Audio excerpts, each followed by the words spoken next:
ನಗರದ ಪ್ರಮುಖ ರಸ್ತೆಗಳು, ಫುಟ್ಪಾತ್ ಮತ್ತು ಇನ್ನಿತರ ಸಾರ್ವಜನಿಕ ಸ್ಥಳಗಳಲ್ಲಿ ವ್ಯಾಪಾರ ಮಾಡುವ ಬೀದಿ ಬದಿ ವ್ಯಾಪಾರಿಗಳಿಂದ ತಿಂಗಳಿಗೆ ಗರಿಷ್ಠ 30,000 ರೂಪಾಯಿವರೆಗೆ ಅನಧಿಕೃತವಾಗಿ ಬಾಡಿಗೆಯನ್ನು ವಸೂಲಿ ಮಾಡಲಾಗ್ತಾ ಇದೆ. ಅನಧಿಕೃತವಾಗಿ ಅಕ್ರಮವಾಗಿ ನಡೆಯುವ ಈ ಬಾಡಿಗೆ ದಂಧೆಗೆ ಸ್ಥಳೀಯ ಅಧಿಕಾರಿಗಳ ಕುಮ್ಮಕ್ಕಿದೆ ಎನ್ನುವ ಆರೋಪವಿದೆ. ಯಾಕಂದ್ರೆ ಅನಧಿಕೃತ ಬಾಡಿಗೆಯಲ್ಲಿ ಅವರಿಗೂ ಪಾಲು ಹೋಗುತ್ತೆ. ಉದಾಹರಣೆಗೆ, ನಗರದ ಅತ್ಯಂತ ಜನಪ್ರಿಯ ಹಾಗೂ ಹಳೆಯ ಫುಡ್ ಸ್ಟ್ರೀಟ್ ಆಗಿರುವ ವಿವಿಪುರ ಫುಡ್ ಸ್ಟ್ರೀಟ್ ನಲ್ಲಿ ಬೀದಿಯಲ್ಲೇ ವ್ಯಾಪಾರ ನಡೆಯುತ್ತದೆ. ಇತ್ತೀಚೆಗೆ ರಸ್ತೆಯನ್ನ ವೈಟ್ ಟ್ಯಾಪಿಂಗ್ ಮಾಡಲಾಗಿದ್ದು ಬೀದಿ ಬದಿ ವ್ಯಾಪಾರಕ್ಕೆ ಹೇಳಿ ಮಾಡಿಸಿದಂತಿದೆ. ಅನೇಕ ಅಂಗಡಿ ಮಳಿಗೆಗಳು ಇದ್ರೂ ಫುಟ್ಪಾತ್ ಹಾಗೂ ರಸ್ತೆ ಮೇಲಿನ ವ್ಯಾಪಾರ ಜೋರಾಗಿರುತ್ತದೆ.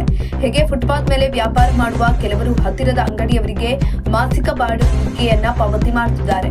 ಈ ಅನಧಿಕೃತ ಬಾಡಿಗೆ ಸಂಗ್ರಹದಲ್ಲಿ ಹಫ್ತಾ ವಸೂಲಿ ಮಾಡುವವರಿಗೂ ತಲುಪ್ತಾ ಇದೆ. ನಿಯಮಿತವಾಗಿ ಹಣ ಪಾವತಿ ಮಾಡದಿದ್ರೆ ಬೀದಿ ಬದಿಯಲ್ಲಿ ವ್ಯಾಪಾರ ಮಾಡಲು ಬಿಡುವುದಿಲ್ಲ ಎಂಬ ಆರೋಪಗಳು ಕೂಡ ಇದ್ದಾವೆ. ಬೀದಿ ಬದಿ ವ್ಯಾಪಾರಿಗಳಿಂದ ಬಾಡಿಗೆ ಸಂಗ್ರಹಿಸುವುದು ಕೆಲವು ಕಡೆ ನಡೀತಾನೆ ಇದೆ.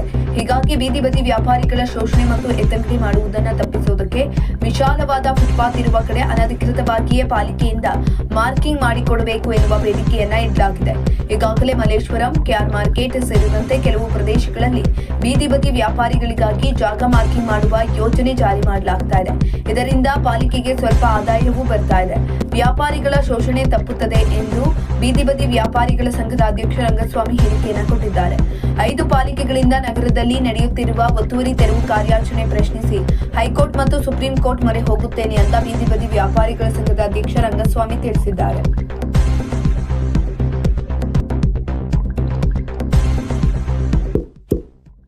ಇಂತಹ ಇನ್ನಷ್ಟು ವಿಡಿಯೋಗಳಿಗಾಗಿ ಲೈಕ್ ಮಾಡಿ, ಫಾಲೋ ಮಾಡಿ, ಶೇರ್ ಮಾಡಿ.